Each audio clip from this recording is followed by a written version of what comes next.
Hi class. In this video, we're going to talk about chapter 6 in your management textbook on becoming an ethical manager. So, what is ethics? So, ethics is a code of conduct, or it's a standard by which decisions are determined to be good or bad, right or wrong. That's what ethics are. And as a manager, we want to make sure we make decisions that are ethical and uphold ethics in the way we deal with ourselves and others. Now, making ethical decisions is especially important for managers. As we talked about previously, one of a manager's major responsibilities is making decisions, and a manager's behavior is seen by others and reflected upon, and it impacts those around them. So this is especially true when it comes to ethical decisions and behavior. A manager sets the ethical tone for the organization. If a manager shows that ethics are important through their actions and the things they say, those around them will see this as important and they'll make it important to them as well. Now, the book starts off talking about how there's some things managers do sometimes that cause things to go wrong. Basically, what they're saying is these are things managers do that cause ethics in the organization to kind of slide downward. One is some executives are preoccupied with their own importance. So it talks here about feeding their greed and their ego. So an example of this would be if you have a manager of a company who is pushing for all kind of raises for themselves. Meanwhile, the company and their employees and the community around them is suffering. That's not a great way to create integrity and show ethical behavior. Another way is when unethical managers frequently treat people unfairly. So an example of this would be if a manager shows favoritism. Maybe they promote one employee over another, not because they do a better job, but because that employee is friends with them or often sides with them or treats them favorably. Another one is if managers focus on their own needs and goals over others. So if they're concerned they're only with their own needs, they may try to take credit for successes but blame everyone else for when things go wrong. These are managers who see their team as just a means to an end, a means for them to be successful, and they don't care about the success of their team, just their own success. And another way is when managers fail to speak up against things that they believe are wrong.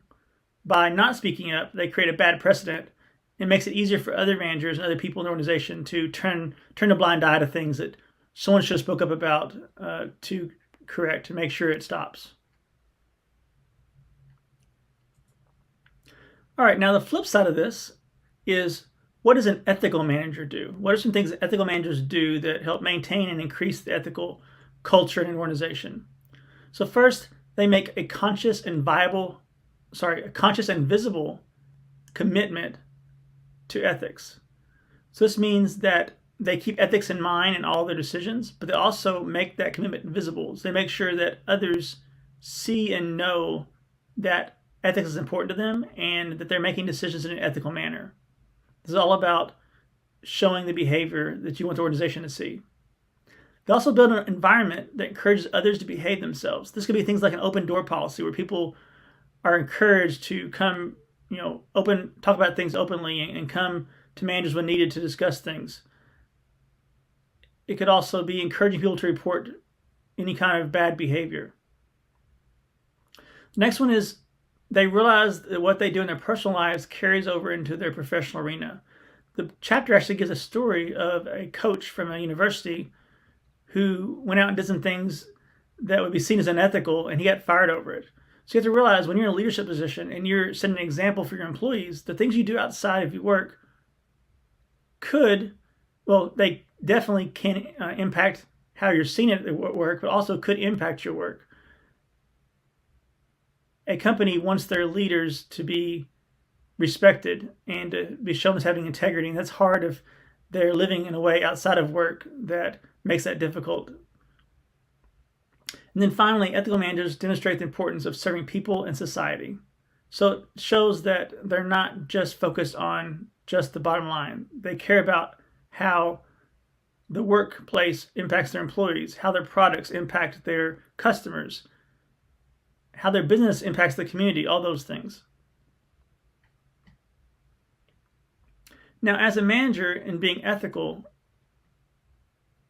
we want to be what's called moral leaders. So try to achieve moral leadership. So moral leadership is when you are very cognizant of distinguishing right from wrong. You want to do what's just, honest.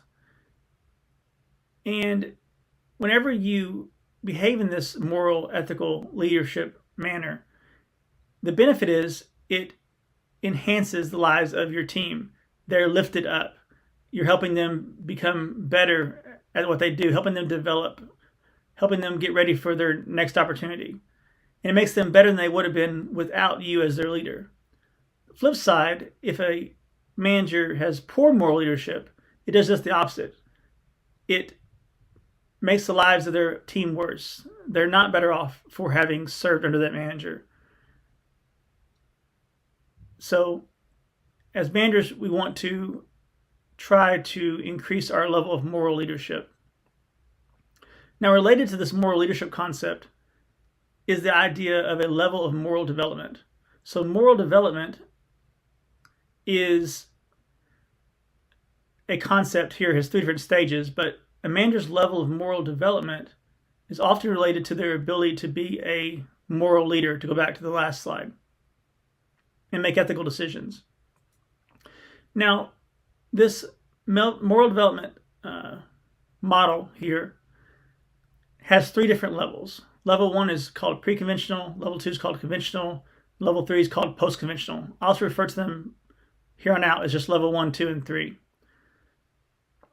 Now, it's so when you're young, you start in level 1, and through life you hopefully advance to level 2 and level 3. It says that most adults function at level 2, and only about 20% of Americans function at level 3. So the difference between the three levels is at level 1, it's all about self-interest. It's all about you, or all about me, in that you're looking at how can I avoid punishment. So you're doing the right thing because you don't want to be punished. So it's very self-centered, self-interest. When you advance to level 2, it's all about the expectations of society and those around you. So you're trying to do what is considered good in the eyes of those around you. So you're looking to others for how you should behave, and you try to behave in a way that's considered good. Now, at level 3,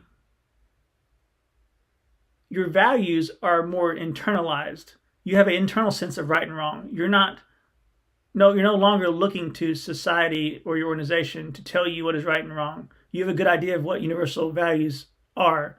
And because you look internally for those values, you are able to,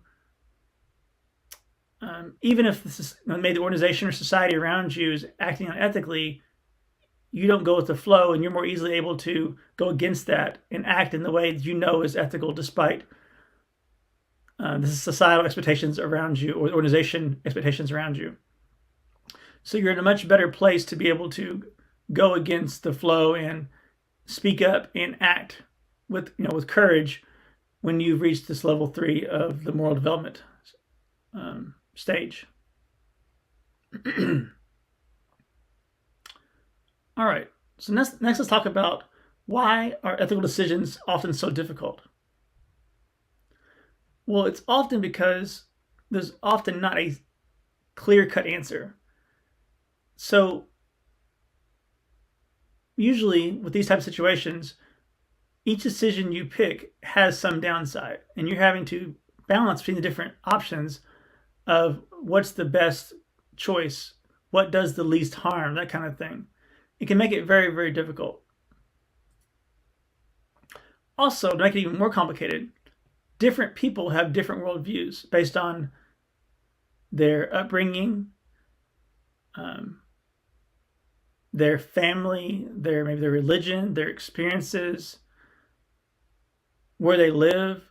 All these things and more can impact a person's worldview, and this can make them see different situations and decisions very, very differently. And also, in some situations, you may have to make a choice between a decision that benefits you or someone you know versus someone else. So you're balancing different stakeholders, different people who are impacted, and figuring out who's going to benefit from this situation.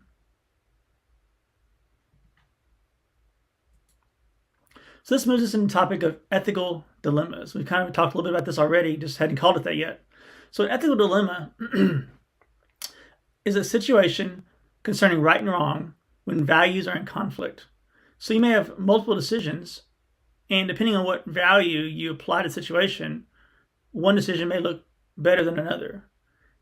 And because of this, because you can look at different ways from different values, right and wrong is not clear cut. And as I said before, this can be a situation where you may have to choose between the interest of one group versus another, or between yourself and someone else. And this makes it very, very difficult. Now, when we're talking about these ethical dilemmas, two key concepts are stakeholder and moral agent. So a stakeholder, which I already used the term once before, but a stakeholder is anyone with an interest in the outcome of the decision. So anyone impacted by a decision in any way is considered a stakeholder. And then the person making the decision is considered the moral agent.